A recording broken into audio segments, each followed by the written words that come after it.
Doris Hart won each Grand Slam singles title at least once, and in 1951 won 3 Wimbledon titles in a day. She is one of only 3 players to have won tennis's complete boxed set, all possible Grand Slam titles. The other 2 are Margaret Court and Martina Navratilova, while Serena Williams needs the mixed doubles at the Australian and French Opens to join them. Known for her crisp ground strokes and drop shot mastery, Hart won in 1954 and 55 at the U.S. Championships, later the U.S. Open, the French Open twice and Wimbledon and the Australian Open once each. She also won 29 major doubles titles and was ranked number 1 in the world in 1951. That year, she had her finest tournament at Wimbledon. She beat her friend Shirley Fry in the singles final, before they joined forces to win the women's doubles. She then teamed up with Frank Sedgman to win the mixed doubles. All 3 matches were played on the same day because of rain delays. Hart was in the world top 10 for a decade, beginning in 1946. Success didn't come without adversity. Hart suffered osteomyelitis as a child that was serious enough for doctors to consider amputating her right leg.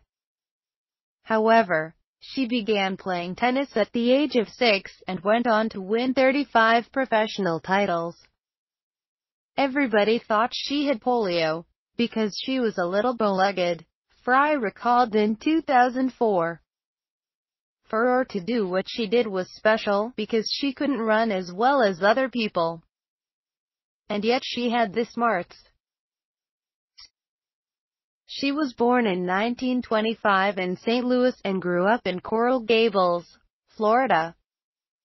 She attended the University of Miami, a few miles from where she had lived in recent years. Her most potent weapon was the drop shot, which she practiced endlessly as a youngster. She would hit it even from behind the baseline, floating winners just over the net. "I'd be criticized," she recalled. "I can remember losing matches, and people would come up to me and say, 'Girl, do you know how many times you missed that drop shot? If you hadn't done that, blah blah blah.' And I'd say, 'Thank you.' But I knew I had to do it. That's what would win for me."